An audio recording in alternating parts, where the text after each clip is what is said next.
I was always ready to help my sister stand on her feet and build a life after marriage, but my parents told me to just give her my apartment. They claimed family helps family, and I snapped not like this. I 29M am still in shock and need to know if I'm losing my mind here. Yesterday, my parents, 55M 53F, sat me down for what they called an important family discussion about my younger sister Emily's 22F upcoming wedding. For context, I've been working as a software engineer since graduating 5 years ago. I lived frugally, saved aggressively, and managed to buy a one-bedroom apartment in a decent neighborhood last year. It's nothing fancy, but it's mine, and I'm proud of what I've accomplished. My mortgage payments are manageable, and I've been slowly fixing it up on weekends. Emily got engaged 6 months ago to Tyler, 24M. They've been together for 2 years, and while he seems nice enough, neither of them has particularly stable employment. She works part-time at a boutique, and he's between careers after dropping out of his third attempt at college. So yesterday, my parents invited me over for dinner. After we ate, my dad cleared his throat and said they needed to discuss family responsibilities. My mom then explained that since Emily is getting married in 4 months, they've been thinking about how to help the young couple start their life together properly. We've decided that the best wedding gift you can give your sister is your apartment, my mother said as casually as if she was asking me to pass the salt. I literally choked on my coffee. When I could speak again, I asked if they were joking. They weren't. My father launched into this whole speech about how, as the older sibling, it's my responsibility to help Emily establish herself. He said that since I'm single and have a good job, I can easily find another place to rent, while Emily and Tyler need the stability of home ownership to build their family. But I worked for years to buy this place, I said. I saved every penny, skipped vacations, drove a 15-year-old car. Exactly, my mother interrupted. You've proven you can do it once, so you can do it again. Emily doesn't have your advantages. She needs this more than you do. The advantages she's referring to. I guess she means my computer science degree that I paid for myself through scholarships and working nights at a warehouse, or maybe my ability to live on ramen and peanut butter sandwiches for 3 years to save for a down payment. I tried explaining that I can't just give someone an apartment. There's a mortgage, property taxes, HOA fees. My dad waved his hand dismissively and said we could work out the details, but the important thing was to commit to the idea. The details being that I continue paying for an apartment I don't live in. I asked, just until Tyler finds his footing career-wise. My mom said, a year or 2 at most. Then they can take over the payments or buy you out at a family discount. I asked what they meant by family discount, and my dad said probably 50 to 60% of market value would be fair since you'd be selling to family. At this point, I stood up to leave. My mother actually grabbed my arm and said, "Don't be selfish, Michael. Family helps family. When we're gone, Emily is all you'll have." What about what Emily can do for herself, I asked. She's getting married, not becoming disabled. Why can't she and Tyler save up like I did? My father's face turned red. Because not everyone is like you, living like a hermit with no social life, no relationships, just work and saving money. Some people actually want to enjoy their youth. That stung. Yes, I sacrificed a lot to buy my place. Yes, I dated less and went out less than my friends, but I had a goal and I achieved it. Now they want me to hand it over because Emily chose differently. I left without agreeing to anything. Since then, I've received 17 text messages from my mother about reconsidering of 8 missed calls from my father. A Facebook message from Emily saying she's disappointed. I'm not happy about her wedding. An Instagram DM from Tyler saying he hopes we can work something out like family. My parents have even gotten my aunts involved. Aunt Linda called to tell me that in her day, older siblings always helped the younger ones, and it's what your grandparents would have wanted. Here's what bothers me most. Not once has anyone asked me nicely. Not once has Emily called to have an actual conversation. It's all demands and guilt trips. They're acting like my apartment is already theirs to give away. I worked 60-hour weeks for 3 years. I gave up concerts, trips, dinners out. I watched my friends travel to Europe while I stayed home and picked up extra freelance projects. I did all of this specifically to achieve home ownership before 30, and I did it. Am I really selfish for not wanting to give that away? For not wanting to go back to renting some crappy studio while watching my sister live in the apartment I earned? For being angry that they expect me to keep paying the mortgage while getting nothing in return? I need outside perspective because my entire family is making me feel like I'm some kind of monster for not immediately agreeing to this insane request. Edit. Since several people asked, no, my parents didn't help with my down payment or co-sign anything. They actually told me I was being ridiculous when I said I was saving to buy instead of rent. Also, Emily's wedding is being paid for entirely by our parents, who are spending about $35,000 on it. But apparently that's different because a wedding is a once-in-a-lifetime event. Update 1, 2 weeks later.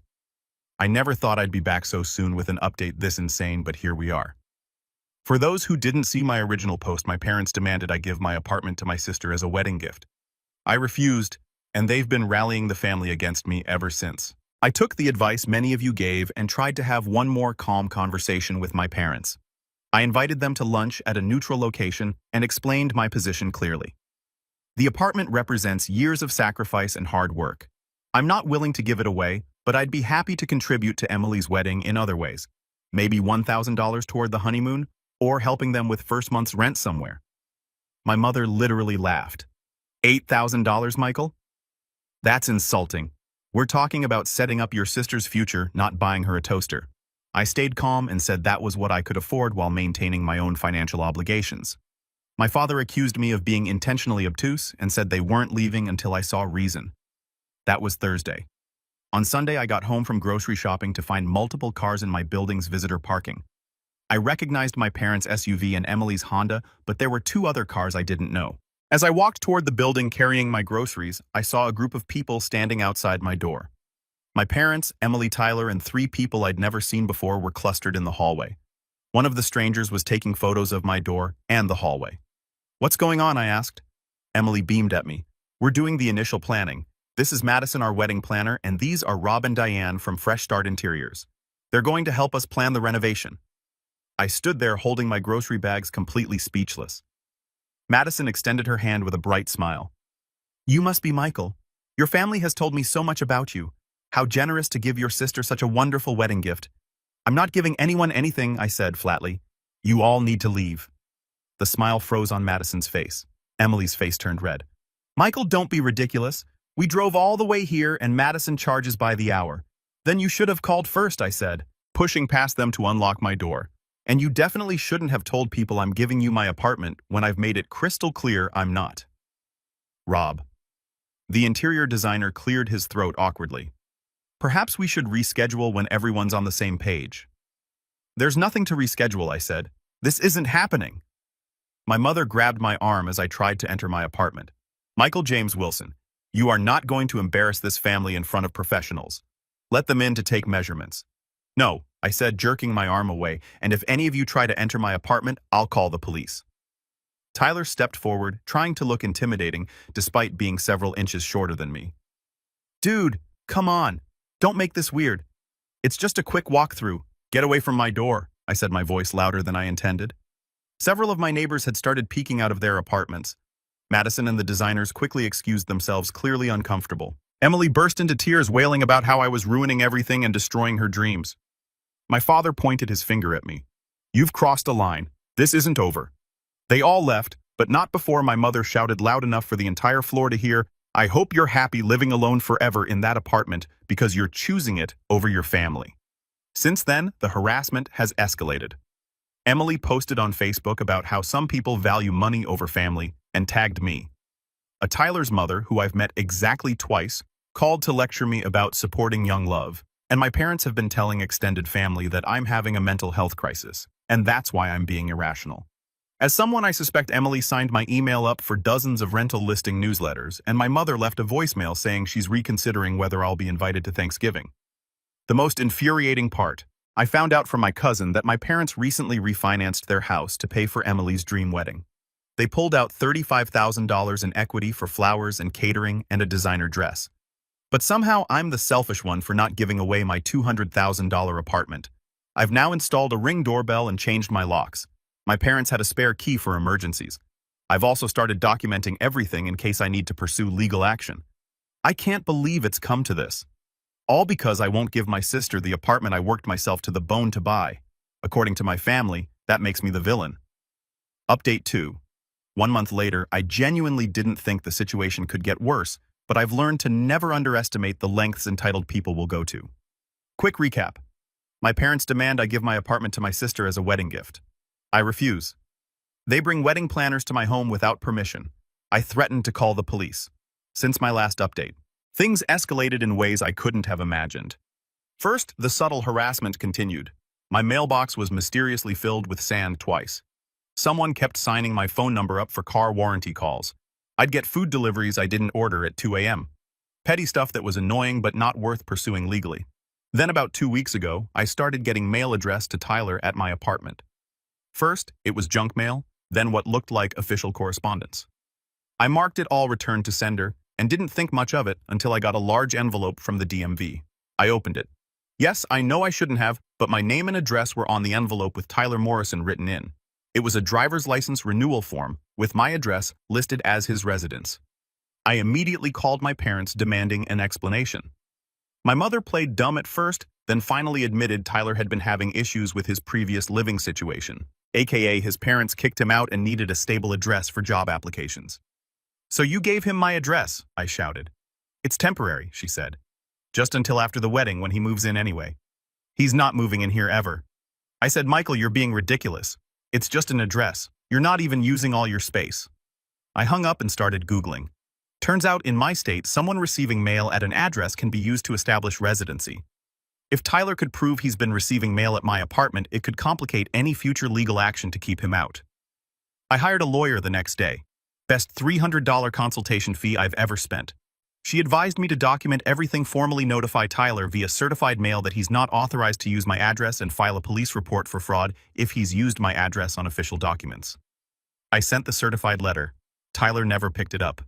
But the very next day, I came home to find my sister sitting in the hallway outside my apartment with 2 suitcases.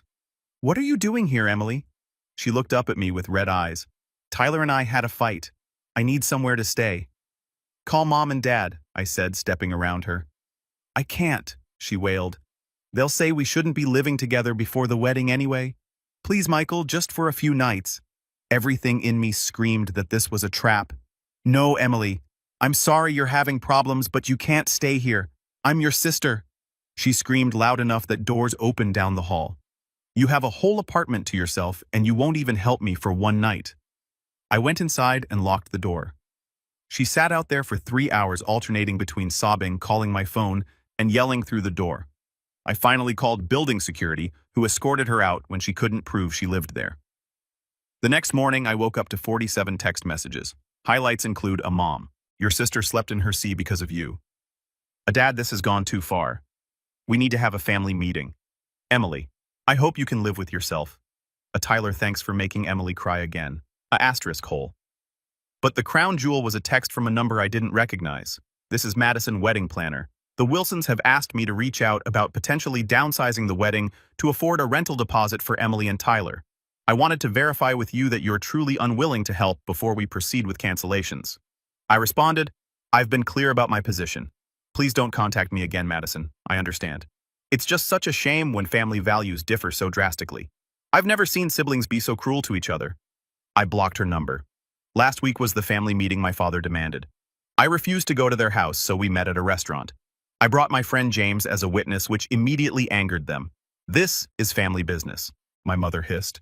"James is here to ensure this stays civil." I said the meeting was a disaster. They prepared a whole presentation. Literally, my father had printed PowerPoints about why Emily deserves the apartment more than me, how my selfishness is destroying the family, statistics about how married couples need stability, a payment plan where I'd continue paying the mortgage for 2 years while they live there. The last slide was titled, "Michael's Contributions to Emily's Future," and listed her apartment valued at $200,000. A mortgage payments for 24 months, $48,000. A modest rent at new location, $1,500 per month, equals $36,000. They actually expected me to gift my sister $284,000 over 2 years. I stood up to leave. My father grabbed my wrist. "Sit down. We're not done." James stepped in. "Let go of him now." My father released me but said, "This is what you've become, bringing muscle to intimidate your parents." "He's an accountant," I said, "and a witness to this insanity." My mother started crying. "Where did we go wrong with you? How did you become so cold?" Emily finally spoke up. "I just wanted a nice wedding and a place to start my life. I didn't think my own brother would hate me so much." "I don't hate you," I said, "but I also don't owe you my apartment." Tyler leaned back and smirked. "Man, when your parents die, don't expect Emily to share any inheritance with you. You've shown your true colors." That was it. I looked at each of them and said, "I'm done. Don't contact me again unless it's to apologize for this insane behavior."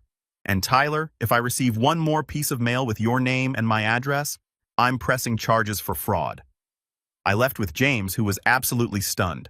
Your family is certifiably insane, he said. That was a week ago. The flying monkeys have been out in full force since then. Cousins, aunts, family friends, even my old high school teacher have reached out to tell me I'm breaking my mother's heart and destroying the family. But here's the thing. I'm not backing down. I work too hard for what I have to just hand it over because Emily wants to play house with her unemployed boyfriend. If that makes me the family villain, so be it. I've installed security cameras, documented everything, and have a lawyer on standby. I'm also looking into therapy because this whole situation has been emotionally exhausting. To those saying, I should just give in to keep the peace. What peace? They've already declared war on me for having boundaries. Giving in now would just teach them that harassment works. I'll update again if anything major happens, but for now, I'm focusing on protecting myself and my property because apparently that's what it's come to. Final update 3 months later. This will be my last update on this situation. When I first posted, I genuinely thought my family would eventually see reason. I was wrong, but I found peace with that. After my last update, where I established firm boundaries and involved a lawyer, things got quiet for about 2 weeks. I foolishly thought they'd accepted reality. Then I got a call from my building's management office asking me to come down immediately. When I arrived, I found the property manager looking concerned along with Tyler and a man I didn't recognize. Tyler was holding a lease agreement. Mr. Wilson, the property manager, began. This gentleman says he's your new roommate. Tyler jumped in with his whole story about how I'd agreed to let him move in after working things out with the family and that he'd already paid me first month's rent and a deposit. The man with him was apparently a witness to our verbal agreement. I laughed. Actually laughed. I've never seen this man before in my life. And Tyler is absolutely not moving in with me. Tyler's face went red. Bro, don't be like this. We had a deal. Show me one text, one email, one shred of evidence that I agreed to this. I said. He couldn't, of course. The property manager asked them to leave and warned Tyler that any attempt to access the building without authorization would result in criminal trespass charges. As they left, Tyler turned and said, Emily's pregnant. Hope you can live with keeping your nephew out on the streets. That was news to everyone, including my parents, apparently, because my mother called an hour later screaming about how I'd stressed Emily into a high-risk pregnancy. Is she actually pregnant? I asked. She took a test yesterday. 2 pink lines. And now she's so upset about your selfishness that the doctor says she needs bed rest. What doctor? She found out yesterday and already saw a doctor who prescribed bed rest. The line went quiet before my mother hung up. Turns out Emily wasn't pregnant. She'd posted on Instagram the next day drinking champagne at her bachelorette party. When called out, she claimed it was sparkling grape juice and then deleted all the posts. The wedding was scheduled for last weekend. I wasn't invited, which was fine by me, but the drama didn't end there. 3 days before the wedding, my cousin Sarah called me. She'd been at the rehearsal dinner where Emily had a meltdown because the apartment situation was ruining her special day. Apparently, she'd been telling everyone she was moving into a luxury apartment after the wedding, and people were starting to ask for the address to send housewarming gifts. Tyler tried to save face by claiming they were still finalizing the paperwork with me, which led to confused relatives asking why I'd changed my mind so close to the wedding. When word got back to me through the family grapevine, I sent one mass email to all the relatives who'd been harassing me. To be clear, I have never agreed to give Emily my apartment. I will never give Emily my apartment. Tyler has been fraudulently using my address, which my lawyer is handling. Anyone who continues to harass me about this will be blocked. Enjoy the wedding. The wedding day came and went. From what I heard, it was beautiful and went off without major incident. Though apparently Emily made several passive-aggressive comments during her speech about family who couldn't be here because they chose material possessions over love. Then came the honeymoon disaster. Remember how Tyler was between careers? Well, apparently he'd been telling Emily he had a job lined up that would start right after the wedding. Surprise? There was no job. There was never a job. Tyler had been living off credit cards and small loans from friends, pretending to go to interviews that didn't exist. This all came out when their credit card was declined at the honeymoon resort. Emily called my parents hysterically from Cancun, and they had to wire money to cover the hotel bill. When they got back the apartment they'd supposedly lined up, telling everyone I was being difficult about the paperwork fell through because shock, they couldn't pass the credit check.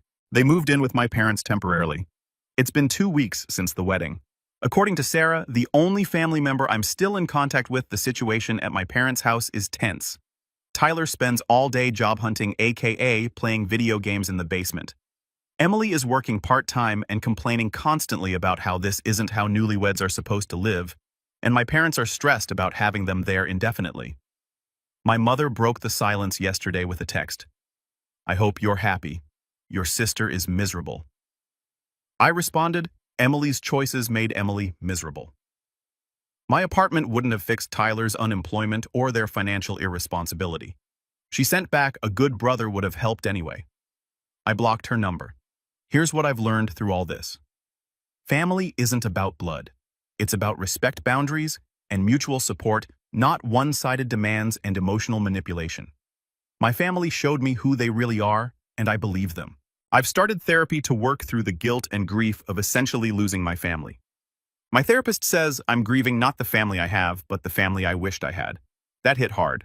For anyone in a similar situation, here's my advice. A document, everything. The paper trail saved me legally. And don't negotiate with emotional terrorists. They'll always want more. And no is a complete sentence. I get security cameras before you need them. A good lawyer is worth every penny. You can't fix other people's poor planning, and protecting what you've earned isn't selfish. I still live in my apartment. I've redecorated a bit, hung some new art, bought a plant. It feels more like home now that I'm not constantly defending my right to live in it. Sometimes I wonder if I could have handled things differently, been more diplomatic maybe. But then I remember they literally brought wedding planners to tour my home without permission and tried to establish residency through mail fraud. There was no reasonings with that level of entitlement. I'm dating someone now. She's kind, has her own career and apartment, and her family believes in boundaries. It's refreshing to be around people who don't view my success as their personal ATM. As for my family, Emily and Tyler are still living with my parents, still unemployed, still bitter, still posting passive-aggressive memes about family loyalty on Facebook. But that's not my problem anymore. My apartment is peaceful, my life is peaceful, and despite what my mother believes, I'm happy. Sometimes the best gift you can give yourself is the strength to say no and mean it.